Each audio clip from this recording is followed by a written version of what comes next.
역대하 20장 12절로 15절까지의 말씀입니다.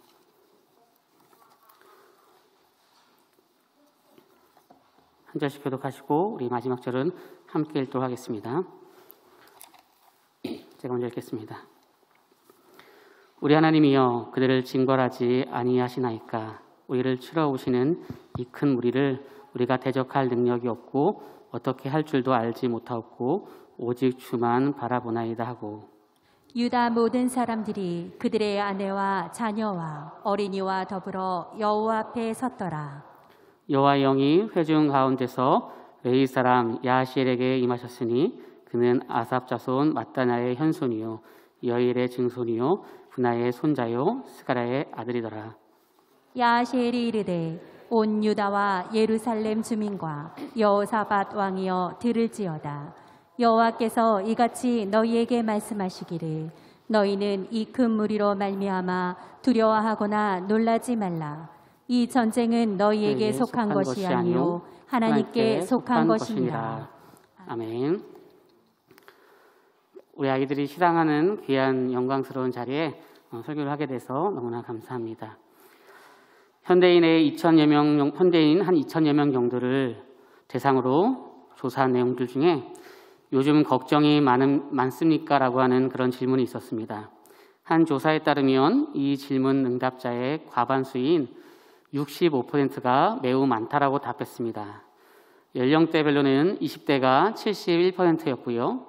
30대가 60%, 그리고 40대가 50%의 순으로서 걱정이 많다라고 했습니다. 그러니까는 사실 20대, 30대가 더 40대, 50대보다 걱정이 많은가 봅니다.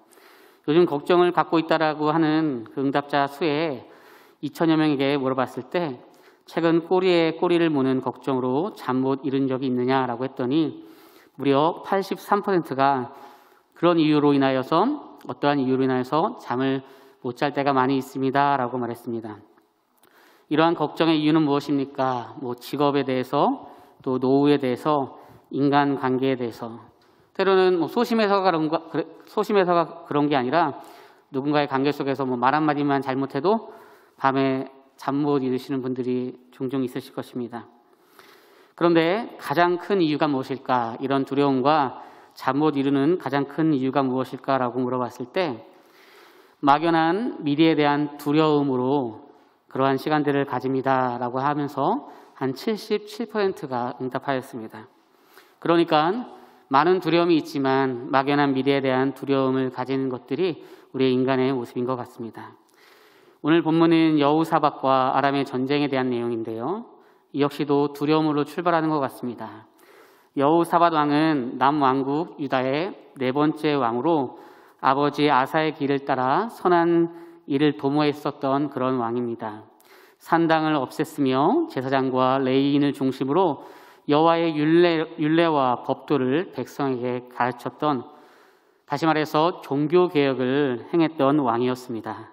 이런 왕이 이후에 바알을 섬기는 아합과 정략 결혼을 하게 되면서 이러한 정치적인 협상으로 말미암아 당시 아람과 같은 이방 나라의 전쟁에서의 보호를 받으려고 했었던 모습이 있습니다.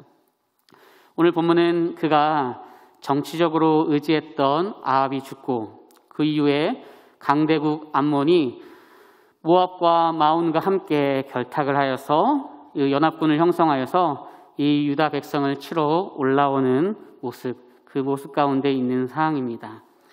여호사밧은 아합과 동맹한 자신의 연약함으로 인하여서 그러한 아쉬움으로 조금 마음이 슬펐을 것이고요.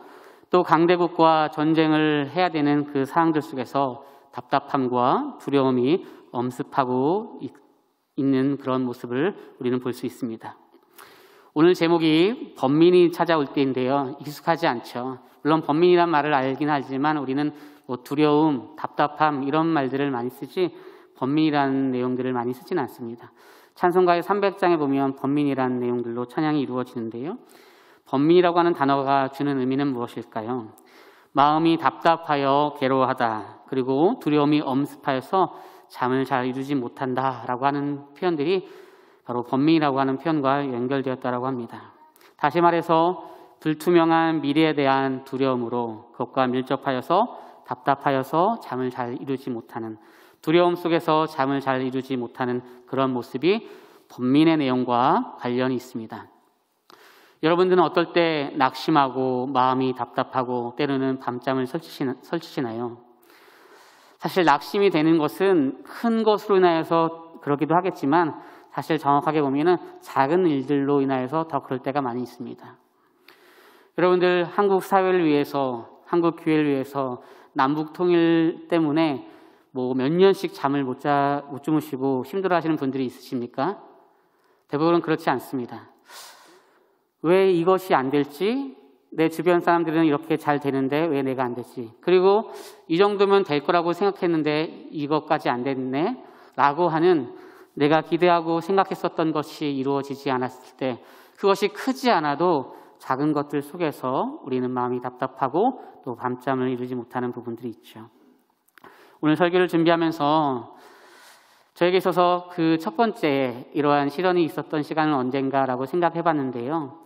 제가 초등학교 때 일이 생각이 났습니다.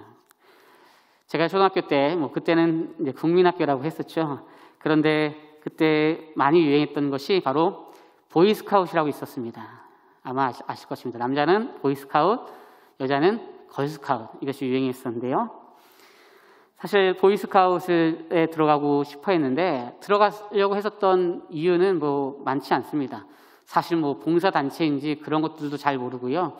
그냥 조금 남색의 옷을 입고 모자를 약간 이렇게 삐뚤어 쓰고, 그리고 이게 타이슬린이라고 하는데 넥타이는 아닌데 금 동전 같은 걸로 해가지고 멋있게 하는 부분들, 그게 굉장히 좋아 보이더라고요.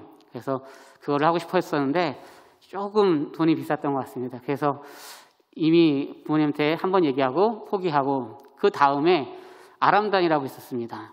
아람단에 이제 들어가고 싶었는데 그것도 좀 비슷합니다. 근데 제 기억에 조금 이제 가입비가 조금 더 적었던 것 같아요. 그래서 아람단에 들어가겠다라고 했더니 어머니가 안 된다라고 합니다. 그래서 제가 그게 4학년 때 안 된다라고 해서 좌절을 맛보고 이제 5학년 들어가면서 이제 세배의 돈을 모아가지고 이게 제가 가지고 있는 전부입니다. 들어가게 해주세요라고 했더니 한 번 들어가는 것뿐만이 아니라 옷뿐만이 아니라 또 중간중간에 들어가는 돈들도 많이 있죠. 그뿐 아니라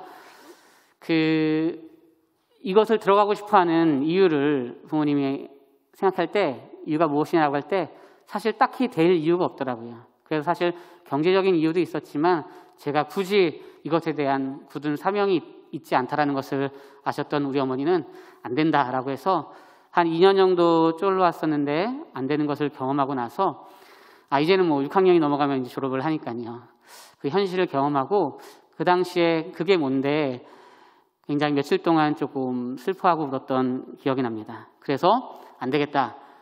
RCY라도 제가 RCY는 하얀색 옷을 입었던 것 같은데요. 이거 들어가겠다라고 했는데 그것도 안 됐던 기억이 났습니다. 그 단복이 무엇인데, 그리고 모자 조금 삐뚤어 쓰고 타이슬링 이렇게 하는 것이 무엇인데 굉장히 좋아 보였나 봅니다. 저는 이제 20살 때 일반 대학교를 갔을 때 그때 신입생들을 향해서 막 동아리가 홍보를 하는데 갑자기 눈에 확 들어오는 것이 있습니다. RCY. 그래서 초등학교 때 생각이 나서 RCY 여기 들어가야 되겠다. 그래, 내가 항상 봉사도 잘 안 했는데 이참에 봉사도 하고 또 새로운 옷도 한번 입어봐야지, 그런 마음들로 20살 때 이제 RCY에 들어간 것 같습니다. 물론 이제 성인이 됐기 때문에 옷에 대한 부분들은 아니었겠죠. RCY에 딱 들어가서 이제 멋진 대학생활을 해야지라고 생각했었는데 그 RCY는 우리가 생각하는 그러한 동아리가 아니었습니다. 그러한 봉사 동아리가 아니었습니다. RCY, 알코올을 세게 마시는 동아리였습니다. RCY, 알코올을 세게 마시는 동아리. 들어오자마자 선배들이 막 알코올을 막 주는 것이었습니다. 일반 대학교 때. 이게 아닌데 내 딴에 중고등학교 때 신앙이 굉장히 좋았는데 이건 아니다 해서 빨리 한 학기 만에 접고서 누가 나를 불러주면 신앙생활 열심히 해야지라고 했는데 저를 전도한 친구가 서울에서 같이 신앙생활 해보지 않을래라고 해서 바로 1학기 마치고 휴학을 하고 이제 서울에서 생활하다가 군대 가서 소명을 받고 이제 신학을 하게 되었습니다. 어쨌든 알코올을 세게 마시는 것들 때문에 제가 신학을 했는지는 모르겠지만 동아리를 보면서 어렸을 때 생각에 그런 담복이 무엇이길래 또 그런 모습이 보여주는 것이 무엇이길래 그렇게 좋아했나라는 생각을 하게 되었습니다. 우리에게 육신의 옷은 절대적으로 중요하지는 않습니다. 우리는 그리스도와 연합하여 옷을 입은 사람이기 때문에 필요하긴 하겠지만 그게 절대적으로 가장 중요한 것은 아니죠. 그러나 그 당시에는 그게 좀 좋아 보였나 봅니다. 우리는 그리스도로 옷을 입었습니다. 갈라디아서 3장 27절의 말씀입니다. 우리 같이 3장 27절 읽겠습니다. 함께 읽겠습니다. 시작. 누구든지 그리스도와 합하기 위하여 세례를 받은 자는 그리스도로 옷 입었느니라. 아멘. 그리스도와 합하기 위하여 세례를 받은 자는 그리스도로 옷을 입었습니다. 반대로 생각하면 그리스도로 옷을 입은 사람들은 날마다 하나님과 하나 된 삶을 살아가야 될 줄을 믿습니다. 당시 암몬이라고 하는 세력만으로도 위협적이었었는데 모압과 마온이라고 하는 나라가 함께 연합군이 되어서 여호사밧을 다스리는 유다를 침략했습니다. 두려울 수밖에 없었고 걱정이 될 수밖에 없는 상황이죠. 하나님은 당신의 일을 성취하고자 때로는 우리에게 고난을 허락하게 하시고 또 어려운 시간들을 가게 하는데 그때마다 하나님께서는 그 일을 성취할 때 사람을 통하여서 일할 때가 많이 있습니다. 우리 역시도 낙심하고 또 답답할 때 누군가의 작은 위로가 우리에게 힘이 되어지는 부분들이 있죠. 제가 지난 3주간 동안에 신임 목자 교육을 담임 목사님께서 강의하시고 또 목자님들이 사례 발표를 하는 것들 가운데 한 가지 정확하게 기억났던 것은 무엇이냐면 목장에서는 무엇인가 설명하고 가르치고 옳고 그름을 얘기하는 것보다 거기서 회복이 일어나고 또 힘이 되고 거기서 서로가 하나가 되어지는 이런 시간들이 꼭 중요하고 필요하겠다라는 생각을 많이 했습니다. 이것을 놓치면 안 되는구나 라는 생각을 하게 되었는데요. 그렇게 누군가의 작은 위로가 누군가의 손잡아 주는 것들이 우리에게 굉장히 힘이 될 때가 있죠. 그렇게 하나님께서는 사람을 통해서 일할 때가 있는데 지금 여호사밧이 그런 선한 왕임에도 불구하고 약간 갈 길을 잃은 것 같습니다. 그래서 바알을 숭배하는 아합과 정략 결혼을 할 정도의 상황이었던 것 같습니다. 그때 하나님께서 흔들리는 그에게 야하시엘을 보내서 말씀하십니다. 야하시엘을 보내서 말씀하실 때의 내용들이 역대하 20장에 나오는데요. 우리 15절, 26절을 같이 읽겠습니다. 함께 읽겠습니다. 시작. 야하시엘이 이르되 온 유다와 예루살렘 주민과 여호사밧 왕이여 들을지어다. 이 큰 무리로 말미암아 두려워하거나 놀라지 말라. 이 전쟁은 너희에게 속한 것이 아니요 하나님께 속한 것이니라. 넷째 날에 무리가 브라가 골짜기에 모여서 거기서 여호와를 송축한지라. 그러므로 오늘날까지 그곳을 브라가 골짜기라 일컫더라. 아멘. 야하시엘을 보내서 말씀하게 합니다. 이 전쟁은 여호사밧 너의 힘으로 하는 전쟁이 아니고 너의 것이 아니야. 이 전쟁은 하나님의 것이야 라고 말하고 있는 것입니다. 그래서 하나님께서 그러한 말을 선포하게 했고 그것을 들었던 이제 여호사밧이 온 백성과 함께 하나님을 찬양하며 오늘 말씀에는 송축한다라고 하죠. 송축하며 나아갔습니다. 그랬더니 그 골짜기가 브라가 골짜기가 되었습니다. 우리 브라가라고 있죠. 브라가 찬양단 있죠. 브라가라고 합니다. 브라가라고 하는 뜻이 아마도 그것과 연결될 텐데요. 여호사밧 골짜기는 심판의 골짜기입니다. 여호사밧 골짜기는 심판의 골짜기입니다. 그런데 브라가 골짜기는 승리의 골짜기입니다. 그러니까 그날에 대적들이 왔지만 그 심판의 골짜기에 하나님께서 내 백성을 승리의 골짜기로 인도해 주신다는 것입니다. 그날의 내 백성은 대적들 앞에서 여호사밧 골짜기의 심판의 골짜기가 될 것이고 대적들은 심판의 골짜기가 될 것이고 그날의 내 백성은 브라가 골짜기 승리의 골짜기가 된다는 것입니다. 원래 여호사밧의 골짜기가 승리의 골짜기가 될 수도 있고 심판의 골짜기가 될 수가 있는데 그 중심은 그날에라고 하는 것입니다. 그날은 어떤 날일까요? 하나님께서 임하시는 날, 하나님께서 말씀하시는 날이겠죠. 반대로 우리 편으로 얘기한다면 우리가 하나님 앞에 부르짖고 기도하고 주님을 소망하며 믿음으로 나아가는 그날에 오늘 여호사밧이 그렇게 아합을 의지하지 않고 여호사밧이 이 전쟁이 하나님의 것이구나 하나님 앞에 송축하며 온 백성이 다시금 주님 앞에 나아가는 모습을 가질 때 그날은 심판의 골짜기가 될 것이었었는데 그날은 승리의 골짜기, 브라가 골짜기가 된다라는 것입니다. 이것이 우리에게 굉장히 중요한 것 같습니다. 우리는 어떠한 골짜기를 경험하고 있습니까? 나는 심판의 골짜기를 경험하고 있습니까? 주님을 송축함으로 나는 승리의 골짜기를 경험하고 있습니까? 송축하다라고 하는 세상적인 말들로 풀이해도 어사가, 그러니까 우리가 암행어사라고 하죠. 암행어사가 죄 없이 감옥에 갇혔던 사람들을 풀어줬을 때 마을 사람들이 다 나와서 그를 시사하면서 송축하는 내용들이 바로 송축하다라고 하는 표현들입니다. 그러니까 우리가 우리의 삶에 있어서 때로는 무모하죠. 어떻게 믿는 사람들은 하나님을 그렇게 무모하게 믿는가? 요즘의 말로 제가 철이 없었죠. 너무 믿음만 바라보는 모습이겠지만 우리는 그런 것을 뺀다면 우리의 신앙에서 정말 안 꼽는 찐빵처럼 아무런 의미가 없겠죠. 그날에 내가 온전히 주님을 의지하고 나아갈 때 그곳은 승리의 골짜기가 된다라는 것입니다. 이것이 하나님께서 우리에게 말씀하시는 것이고 우리가 신앙생활하면서 잊지 않아야 되는 부분일 것입니다. 범민하다라고 하는 표현들이 성경에서 구약에 한 4번 정도가 나오는 것 같습니다. 그 내용들을 살펴보면 범민하다라고 하는 내용들은 이렇습니다. 창세기 41장에 보면 나오는데요. 41장과 시편 77편을 봤을 때 위에 범민하다라고 하는 것은 말 그대로 밤잠을 설치게 되었고 그로 인하여서 점술가와 현인들을 불러서 그 꿈을 해석하는 어떠한 문제가 있을 때 점술가와 현인들을 불러서 그 문제를 해결하려고 하는 모습이 있습니다. 범민함이 있을 때 또 시편 77편에도 주께서 내가 눈을 붙이지 못하게 하신다라고 얘기하면서 내가 너무 괴롭습니다. 하나님과 함께한 한마에 제가 이러한 괴로움들을 경험하는 이 시간들 너무나 힘듭니다 라고 할 때 이 괴롭다라고 하는 것도 범민하다라고 하는 표현들입니다. 다시 말해서 성경에서 범민하다라고 하는 표현들은 괴롭다, 잠을 잘 자지 못한다, 두렵다, 답답하다 이런 표현들이 범민하다라고 하는 표현들입니다. 번뇌라고 하는 표현입니다. 세상에서는 번뇌로 인하여서 108배를 하기도 하고 그렇죠. 그러나 이것이 또한 다른 표현들로 새벽에 묵상하는 가운데 있었던 사사기의 말씀인데요. 사사기 13장에는 딱 한 번 다른 표현들로 사용되더라고요. 우리 13장 24절과 25절을 같이 읽겠습니다. 함께 읽겠습니다. 시작. 그 여인이 아들을 낳음에 그의 이름을 삼손이라 하니라.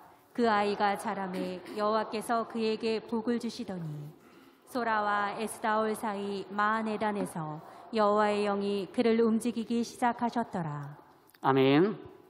그러니까 범민하다라고 하는 표현들이 사사기에서 이렇게 표현하는데요. 25절 맨 마지막에 움직이기 시작하였다라고 하는 표현들로 시작됩니다. 하나님께서 삼손에게 복을 주셨는데요. 그 복은 여호와의 영이래요. 우리에게 가장 큰 복이 무엇입니까? 내가 샀었던 땅이 오르는 것도 좋죠. 집값이 오르는 것도 좋죠. 그러나 가장 큰 복은 여호와의 영이 나와 함께하는 것임을 믿습니다. 그런 여호와의 영이 나와 함께 있고 그로 인해서 내가 움직이는데 이 움직이다라고 하는 표현들은 휘졌다라고 하는 것입니다. 휘졌다. 우리가 3박자 커피를 마실 때도 그냥 물을 타지 않죠. 뜨거운 물을 넣고 휘졌죠. 그러니까 휘저는 것이 바로 움직인다라고 하는 단어와 같은 단어입니다. 그럼 무엇일까요? 어떤 이에게는 우리의 삶에 힘듦이 찾아왔을 때 그것이 번민함으로 그냥 끝나는데 오늘 하나님께서 하나님의 영으로 우리의 삶에 찾아와서 우리를 흔듭니다. 우리를 흔들고 어렵게 만드는 일들을 경험하게 합니다. 그런데 흔들고 어려운 일들을 경험해야 그래야지만 여호와의 영이 임해서 내가 움직이게 되는 것들이죠. 우리의 삶이 그런 삶들 속에서 힘들고 어려운 일들이 있는데 그것이 번민으로 이루어지는 것들이 아니라 오히려 하나님께서 일하시는 것을 깨닫게 되면 우리는 기쁨과 또 감사함으로 나아갈 수 있게 되는 것입니다. 우리의 번민들, 세상에서는 아무런 답이 없는 부분들이지만 그럼에도 불구하고 우리는 하나님 앞에 믿음으로 나아갈 때 그것이 우리에게 하나님께서 하시는 말씀이고 그 여호와의 영을 통하여서 귀한 일들을 감당할 줄 믿습니다. 궁금해하시는 분들이 있어서 말씀드리면 제가 부임할 때 설교했던 해바라기 샤워기는 잘 사용하고 있습니다. 샤워기를 안 하는 날은 있어도 해바라기 샤워기를 사용 안 한 적은 없던 것 같습니다. 뒤돌아보면 사역하는 동안 참 행복했던 시간들이었고요. 우리 정광일 목사님 행복한 시간들을 경험할 텐데 항상 그런 모습들로 따뜻하게 반겨주셨던 또 교회 모든 성도님들과 또 그런 분위기를 만들었던 담임 목사님과 당회에게 너무나 감사합니다. 열방에서의 배움의 시간 가운데 더욱더 노력하며 전진하는 제가 되도록 하겠습니다.